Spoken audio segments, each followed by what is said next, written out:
Hello friends, social science study room में आपका स्वागत है। थ्योरी की क्लासेस में हमारी आज 6th क्लास की हिस्ट्री है। चैप्टर नंबर 2 आखेट खाद्य संग्रह से भोजन उत्पादन तक। इसके पहले ज्योग्राफी 7th 8th का थ्योरी मैं करा चुकी हूँ और जो नया सिलेबस यानी कि 6 की जो नई बुक आई है वो भी कराऊंगी। पहले मैं ये जो पुरानी बुक है वो सारा कंप्लीट कराने के बाद जो नई बुक 6th में आई है हिस्ट्री सिविक्स ज्योग्राफी की, एक ही बुक में तीनों ही हैं। आपको पता होगा एक ही बुक में तीनों ही है, तो वो भी हम करेंगे क्योंकि हो सकता है क्वेश्चन उससे भी बन सकता है, तो वो भी हम करेंगे। लेकिन पहले हम ये सारी थ्योरी कर लेंगे उसके बाद, ठीक है। तो देखिए इस चैप्टर में क्या क्या है, थोड़ा सा पहले हम ये देखते हैं। आरंभिक मानव के बारे में है कि आरंभिक मानव क्या करते थे, कैसे इधर उधर घूमते थे, इधर उधर घूमने का क्या कारण था, आरंभिक मानव के बारे में जानकारियां हमें कैसे मिलती हैं। और बेटा ये जो है हमारा बहुत ही इंपॉर्टेंट है, कुछ महत्वपूर्ण पुरा स्थल, यहाँ से क्वेश्चन आता ही आता है हर बार और इसे समझना बहुत जरूरी है। यहाँ देखिए है पूरा पाषाणिक पुरा स्थल, नपाषाणिक पुरा स्थल, महापाषाणिक पुरा स्थल, आरंभिक गांव, आधुनिक नगर। तो यहाँ से जो क्वेश्चन आते हैं ना, वैसे मैं अभी आपको डिटेल से बताऊंगी चैप्टर में, लेकिन थोड़ा सा पहले मैं आपको ये बता देती हूँ कि यहाँ से जो क्वेश्चन आते हैं वो कुछ भी आ जाएगा। जैसे चिरांद, चिरांद क्या है, चिरांद के बारे में पूछ दिया जाएगा, चिरांद किस तरह का पूरा स्थल है। तो आप या तो नोट्स बनाइए बिल्कुल सीरियल नंबर से। देखिए नोट्स में क्या है, चिरांद में देखिए ब्लू कलर का ऐसे चतुर्भुज दिया गया है। देखिए नव पाषाणिक पुरा स्थल है, चिरांद क्या है, नव पाषाणिक पुरा स्थल। तो यहाँ से यही क्वेश्चन आता है। कोई भी बुज्रहोम पूछ दिया जाएगा, बुज्रहोम किस तरह का पुरा स्थल है, तो बुज्रहोम भी क्या है, नव पाषाणिक पुरा स्थल है, ठीक है। भीमबेटका किस तरह का पुरा स्थल है, भीमबेटका पूरा पाषाणिक पुरा स्थल है। तो यहाँ से ऐसे क्वेश्चन आते हैं, तो इसे याद करने का सबसे बढ़िया तरीका क्या है, पूरा पाषाणिक पुरा स्थल लिखिए, हेडिंग डालिए पूरा पाषाणिक पुरा स्थल, नीचे नाम लिख लीजिए, क्योंकि कुछ जो चीजें होती है जैसे नाम हो गया, डेट हो गया, वो हमें रटना पड़ता है, याद करना पड़ता है, ठीक है।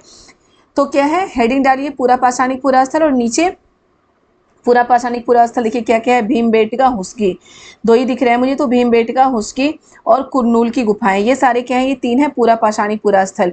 उसके बाद नव पाषाणिक पुरा स्थल है। तो इस तरह से हेडिंग डालिए, फिर उनके नाम लिखिए, तो ऐसे आपको याद हो जाएगा। और यहाँ ये बहुत अच्छे से आपको करना है क्योंकि यहाँ से क्वेश्चन आते हैं बेटा, ठीक है। फिर देखिए यहाँ पे है हमारा आगे पूरा स्थल है, नाम और तिथियां हैं, बदलती जलवायु के कारण क्या हुआ था, ये सारी चीजें हैं हमारे। चलते फिरते खाद्य भंडार किसे बोला गया है, पशुओं को बोला जाता था चलते फिरते खाद्य भंडार, ठीक है। मेहरगढ़ में जीवन मृत्यु, यहाँ से भी क्वेश्चन आता है। ओके, यहाँ की मेहरगढ़ में जो घर थे वो कैसे बनाए जाते हैं, देखिए यहाँ पे चौकोर घर बनाया गया है, चौकोर घर होते थे। तो यहाँ से आप देख सकते हैं जीवन मृत्यु मृतकों को किस तरह से लिटाया जाता था, मृतकों का सिर किस तरफ होता है, मृतकों का पैर किस तरफ होता है, उसके साथ क्या क्या क्या चीजें वहां पे रखी जाती थी कब्र में। तो ऐसे क्वेश्चन आते हैं। तो ये सारी चीजें हम इस चैप्टर में डिटेल से पढ़ेंगे अभी। तो ये सारी डिटेल से देखने के लिए आपको चैप्टर कहीं भी स्किप नहीं करना है, पूरा वीडियो बहुत अच्छे से देखना है, बहुत अच्छे से समझना है। और जिन्होंने अभी तक चैनल को सब्सक्राइब नहीं किया है, प्लीज चैनल को सब्सक्राइब कर दें, वीडियो को लाइक जरूर करें और कॉमेंट भी जरूर करें, ठीक है बेटा। तो चलिए हम स्टार्ट करते हैं चैप्टर। जो हेडिंग है इस पे बात करेंगे, आखेट खाद्य संग्रह से भोजन उत्पादन तक। आखेटक और खाद्य संग्रह के बारे में मैं पिछले चैप्टर में आपको समझा चुकी हूँ। आखेटक क्या होता है कि जो शिकार करते हैं, शिकार करने वाले को शिकारी को आखेटक कहते हैं। और खाद्य संग्रह का मतलब होता है भोजन को संग्रह करना, भोजन को संग्रह करना, भोजन उत्पादन, भोजन को संग्रह करना से भोजन, जड़ें, बहुत चीज सारी चीजें होती है, इसे संग्रह करके रखना यानी कि इकट्ठा करके रखना।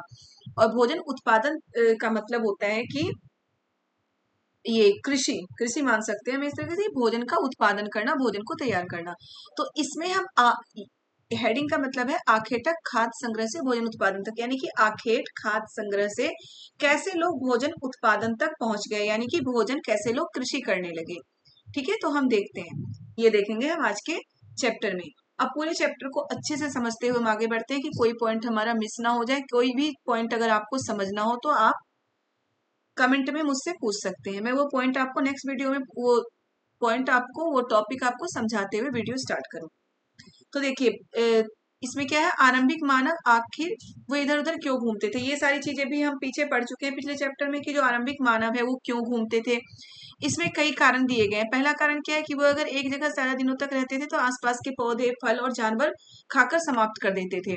आपको पता है कि जो आरंभिक मानव थे वो कृषि नहीं करते थे, वो जो हमारा वातावरण है, हमारी प्रकृति पे निर्भर होते थे।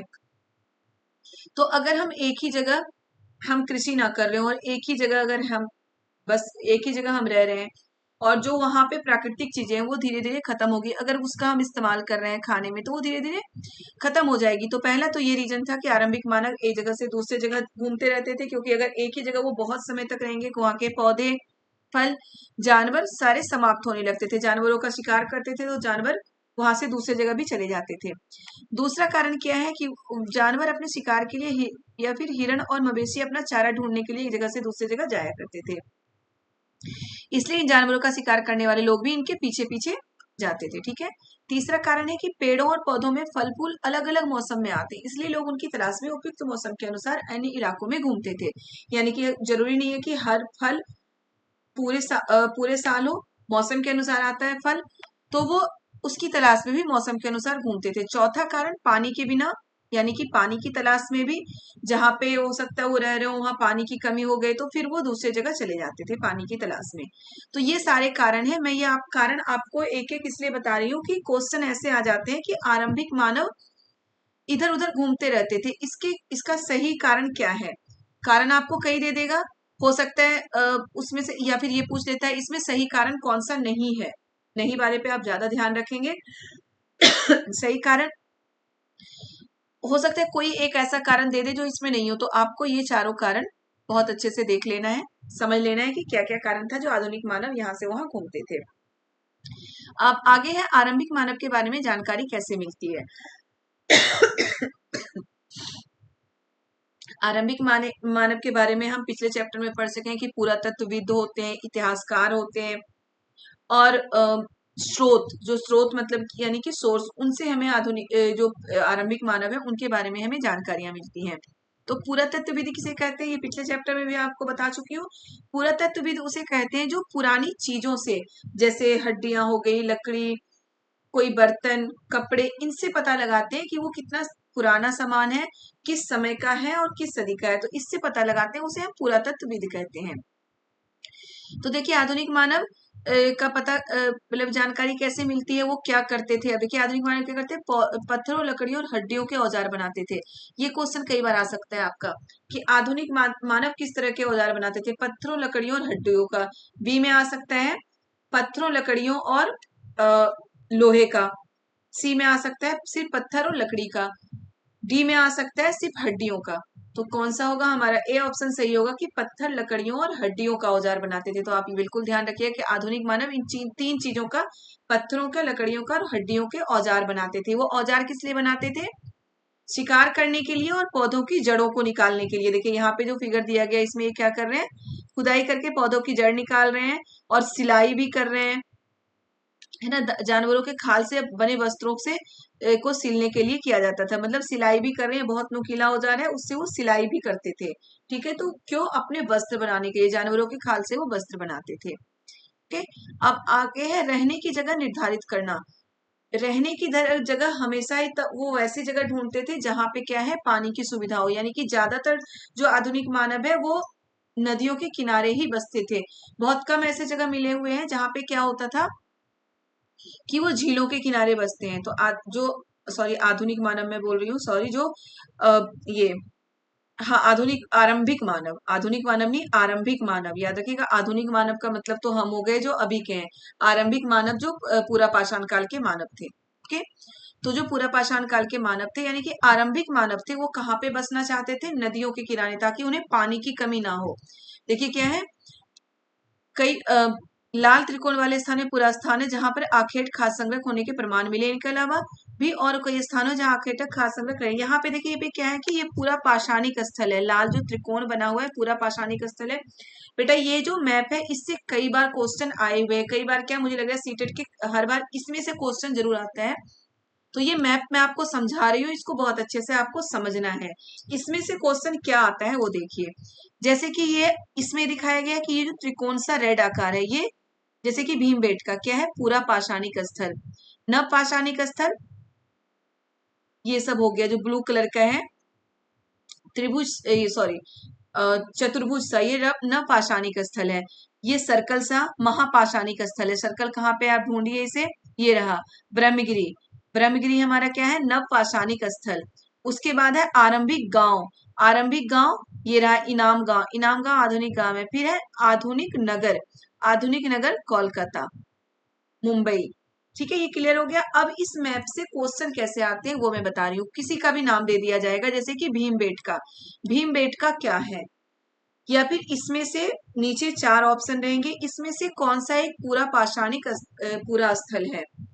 चारों ऑप्शन होंगे आपके, बुज्रहोम, मेहरगढ़, इनाम गांव, भीमबेटका। ठीक है, तो भीमबेटका हमारा पूरा पाषाणिक पूरा स्थल है। तो आपको याद करने का तरीका बेटा आप तो अच्छे से याद रखिएगा। सबसे पहले मैं आपको पिछले वीडियो में बता चुकी हूँ कि आप लिख के याद करिए।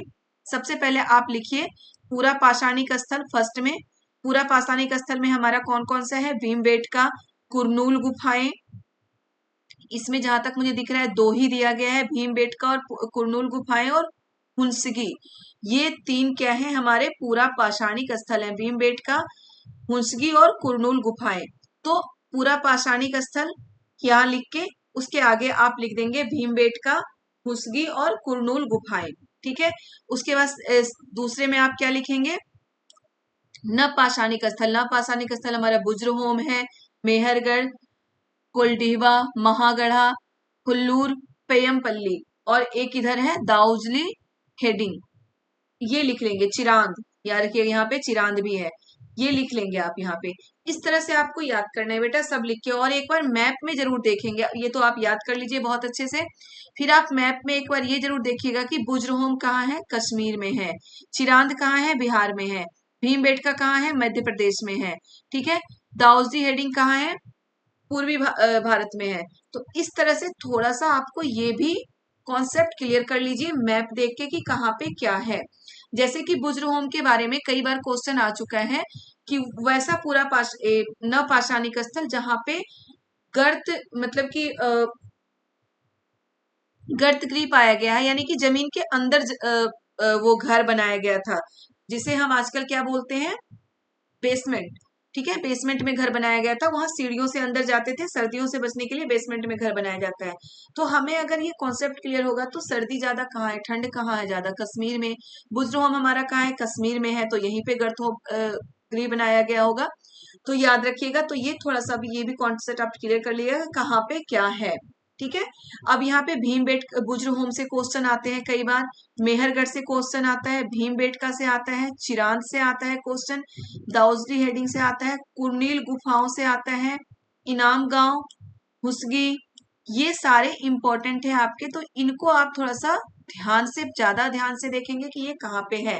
बुज्रहोम, मेहरगढ़, भीमबेटका, चिरांद, दाउजली हेडिंग, इनाम गांव, हुसगी और कुरनूल गुफाएं, ये सारी चीजों को आपको ध्यान से थोड़ा सा ज्यादा ध्यान देना है। वैसे तो सभी देखने इसमें, लेकिन इन चीजों पे ज्यादा ध्यान देना है कि कहाँ पे क्या है। और सभी जो पाषाण कालीन स्थल है उसको आपको याद कर लेना है। ठीक है, अब चलिए हम आगे देखते हैं। देखिए भीमबेटका क्या है, आधुनिक मध्य प्रदेश। अभी मैंने आपको बताया था भीमबेटका कहाँ पे है, आधुनिक मध्य प्रदेश में। ऐसे क्वेश्चन भी आते हैं कि भीमबेटका कहाँ पे स्थित है, तो कहाँ पे है, आधुनिक मध्य प्रदेश में।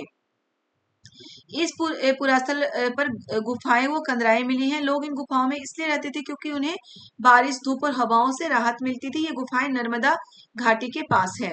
अब ये आ सकता है कि कौन से पुरास्थल में लोग गुफाओं और कंदराओं में रहते थे, तो कहाँ रहते थे, भीमबेटका में। क्यों, बारिश और धूप से बचने के लिए गुफाओं और कंदराओं में रहते थे लोग। ठीक है, अब देखिए चूंकि पत्थर के उपकरण, अब है शैल चित्रकला। शैल चित्रकला भी आपको याद रखना है कि शैल चित्रकला क्या होता था। शैल चित्रकला गुफाओं की दीवारों पे चित्र बनाए जाते थे, और ज्यादातर वो क्या चित्र, देखिए इसमें क्या है, एक मनुष्य है वो शिकार कर रहा है। ठीक है, जो गुफाओं की दीवारों पे चित्र बनाए जाते थे उसमें फूलों के कलर से, फूलों और पत्तियों के कलर से कलर किया जाता था, उसे शैल चित्रकला कहा गया है। तो ये भी आपको याद रखना है। अब आगे देखिए पूरा स्थल। पूरा स्थल किसे कहते हैं, पूरा स्थल उस स्थान को कहते हैं जहां औजार, बर्तन, इमारतें जैसी वस्तुओं के अवशेष मिलते हैं। याद रखिएगा, पूरा स्थल यानी कि पुराना स्थल। तो पुराना स्थल हमें कैसे पता चलता है कि वहां से क्या हमें औजार, बर्तन और इमारतों के अवशेष मिले हैं, तो उसे हम पूरा स्थल कहते हैं। ठीक है, अब देखिए क्वेश्चन कैसे बन रहा है। आग की खोज, आग की खोज कहाँ पे हुई थी, कुरनूल गुफा, यहाँ राख के अवशेष मिले। अब क्वेश्चन क्या आता है कि वह कौन सा, अब याद करिए आप, कुरनूल गुफा कौन सा स्थल था, कुरनूल की गुफा हमारी कहाँ है, यहाँ है, पूरा पाषाणिक स्थल है। पूरा पाषाणिक स्थल है कुरनूल की गुफा। कुरनूल की गुफाओं में क्या है, राख के अवशेष मिले हैं। क्या मिले हैं? राख के अवशेष मिले हैं कुरनूल की गुफाओं में। इसका मतलब ये होता है कि पूरा पाषाण काल के लोग आग का आविष्कार कर चुके थे, वो मतलब आग जलाते थे। राख के अवशेष मिले, इसका मतलब ये है कि वो आग जलाते थे। आग वो खाने को पकाने के लिए जला सकते हैं या फिर किस चीज के लिए वो आग जलाते थे? जानवरों को भगाने के लिए, बहुत सारी ठंड से बचने के लिए, इन चीजों के लिए वो आग का प्रयोग करते थे। यानी कि आग का प्रयोग पूरा पाषाणिक काल में शुरू हो चुका था, इससे हमें पता चलता है। और आग के जो राख के अवशेष मिले हैं, कहाँ मिले हैं? कुरनूल गुफा में। कुरनूल की गुफा कौन सा स्थल है? पूरा पाषाणिक स्थल है। ठीक है, क्लियर हो गया। अब है नाम और तिथियां। नाम और तिथियां देखिए क्या है? आरंभिक, मध्य एवं पूरा पाषाण। ये मैं आपको पिछले चैप्टर में बता चुकी हूँ। जो पाषाण कालीन सभ्यता है उसको भी 3 भागों में बांटा गया है। आरंभिक पाषाण कालीन सभ्यता जिसे हम पूरा पाषाण बोलते हैं, मध्य पाषाण कालीन सभ्यता और आधुनिक आरंभिक पाषाण कालीन सभ्यता, मध्य पाषाण कालीन सभ्यता और उत्तर पूरा पाषाण युग। ठीक है, तो इन 3 चीजों में बांटा गया है।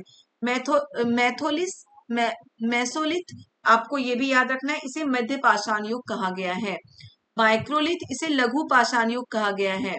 ठीक है, और 10,000 साल से पहले से जो होता है तो उसे नवपाषाण युग कहा गया है।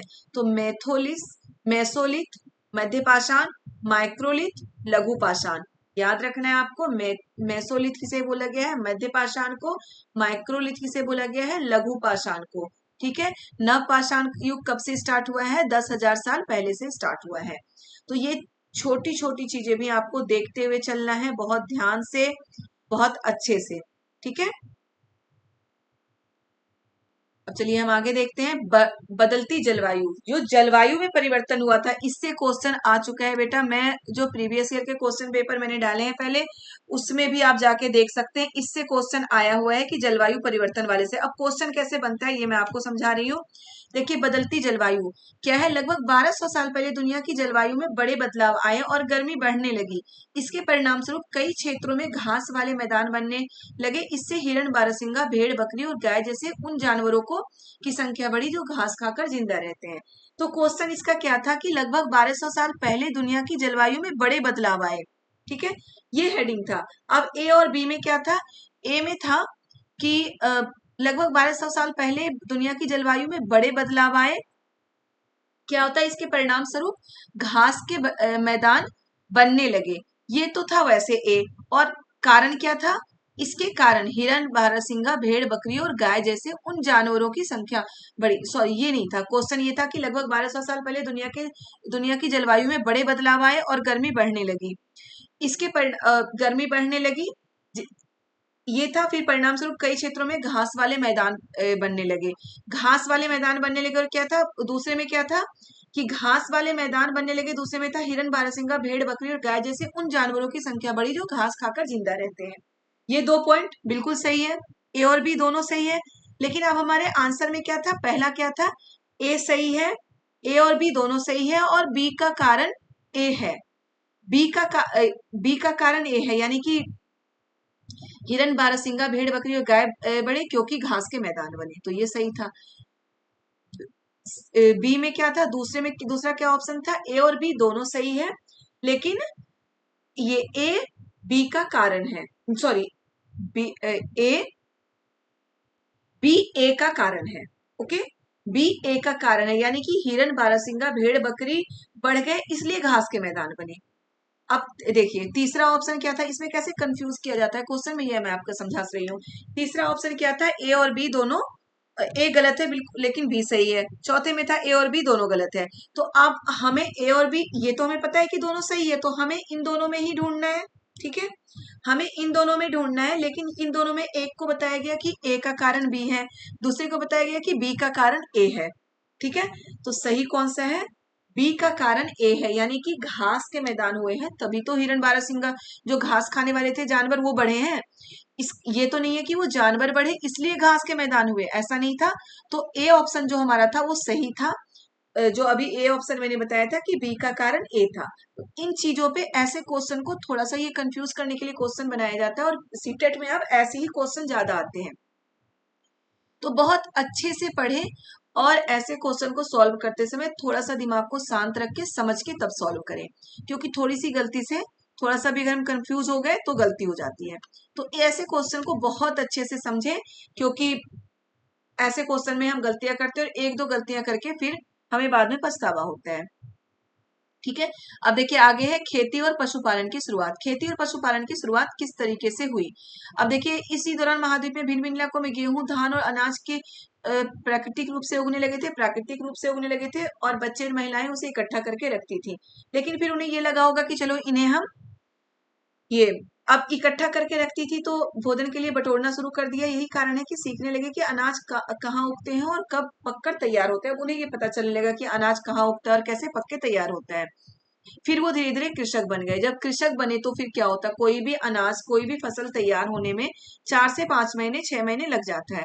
अब उन्हें 4 से 5 महीने, 6 महीने एक जगह बस के रहना पड़ा।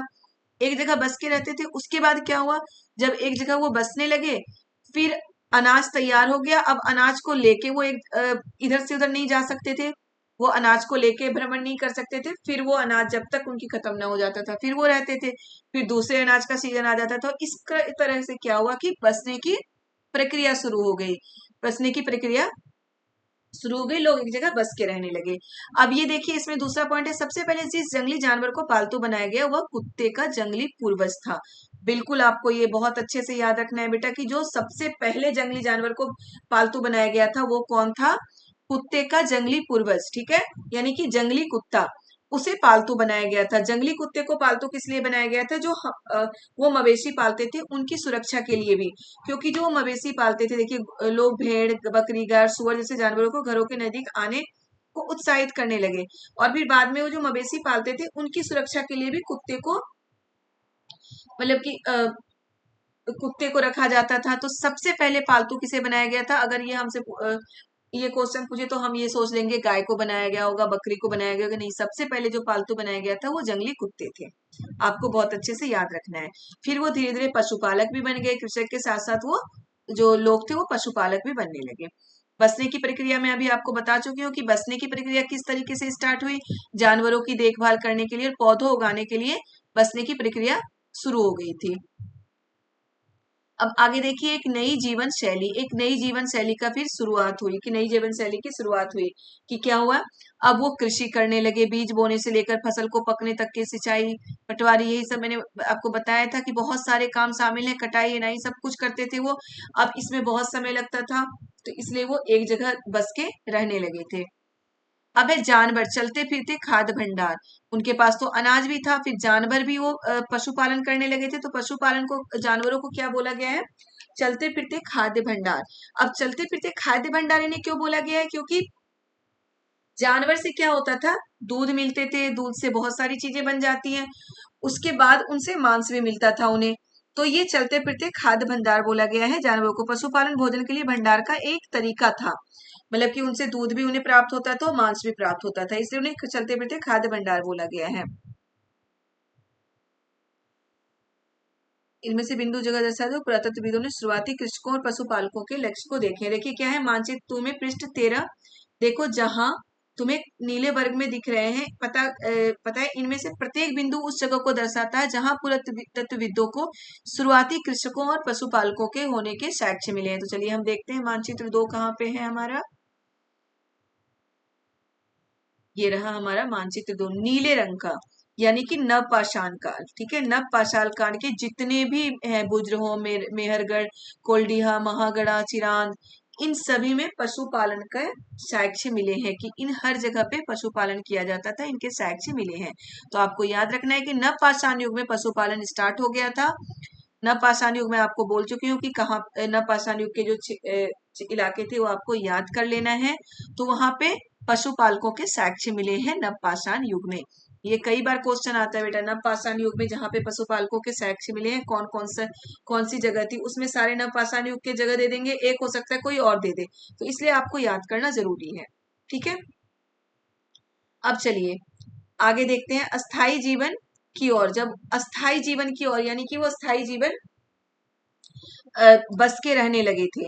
अब बस के रहने के भी साक्ष्य हमें कहाँ से पता चला, क्योंकि वो घर बनाते थे, हमें घरों के अवशेष मिले हैं, इससे पता चला कि वो बस के रहने लगे। चलिए अभी बुज्रहोम के बारे में मैं आपको बता रही थी, ऊपर बुज्रहोम कहा गया नवपाषाण युग है बुज्रहोम, आपको ऊपर मैं बता चुकी हूँ कहाँ पे है, वर्तमान कश्मीर में है। ये क्वेश्चन भी आ सकता है, बुज्रहोम नवपाषाण युग है, पाषाण काल में था, ये वर्तमान कश्मीर में है। इस समय लोग क्या थे, गड्ढे के नीचे घर बनाते थे जिसे गर्तवास कहा जाता था। ठीक है, मैंने अभी ऊपर बताया था आपको कि गर्तवास बनाते थे, गड्ढे के नीचे घर बनाते थे। इनमें उतरने के लिए सीढ़ियां होती थी। ठीक है, इनमें उतरने के लिए सीढ़ियां होती थी। तो क्वेश्चन ऐसे आ सकता है कि गर्तवास के अवशेष कहाँ मिले हैं, तो बुज्रहोम में मिले हैं जो आधुनिक कश्मीर में है, और ये एक नवपाषाण कालीन सभ्यता है।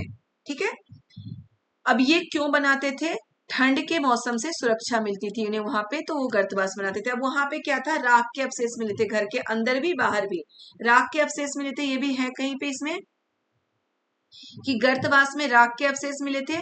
अब इससे ये पता लगाता है कि लोग देखिए ना, पुरातत्वविदों ने झोपड़ियों के अंदर और बाहर दोनों ही स्थानों पर आग जलाने के जगहें मिली हैं।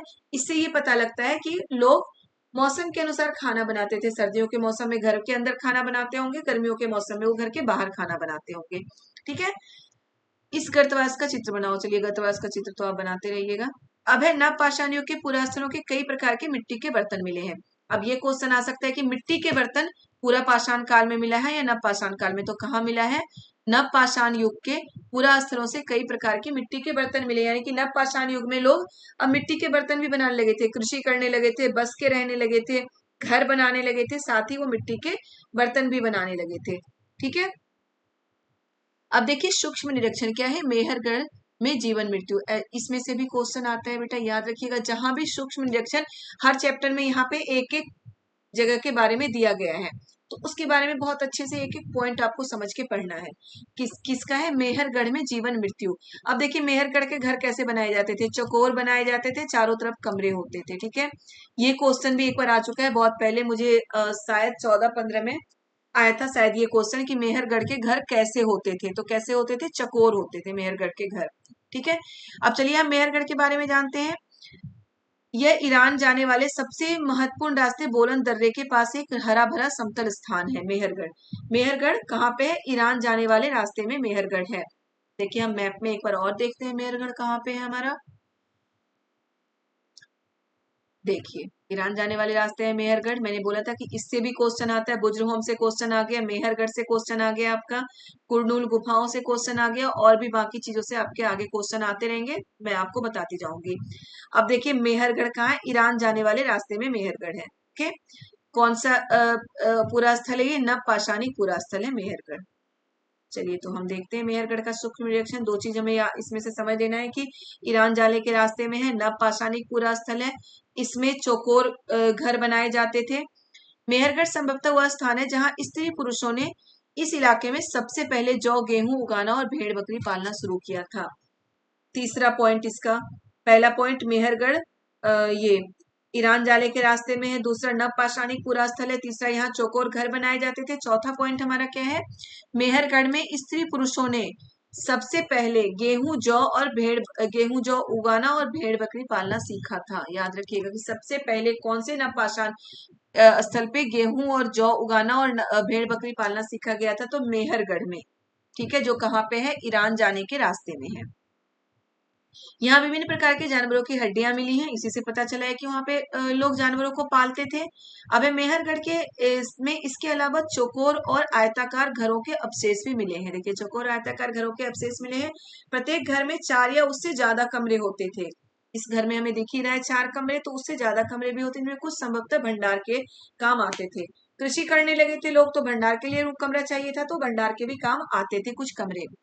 अब मृत्यु के बाद याद रखिएगा, ये भी इंपॉर्टेंट है, मेहरगढ़ में कैसे घर होते थे, आयताकार, चौकोर और आयताकार घर होते थे, 4 या उससे ज्यादा कमरे होते थे प्रत्येक घर में। अब है मृत्यु के बाद सामान्यतः मृतक के सगे संबंधी उसके प्रति सम्मान जताते थे।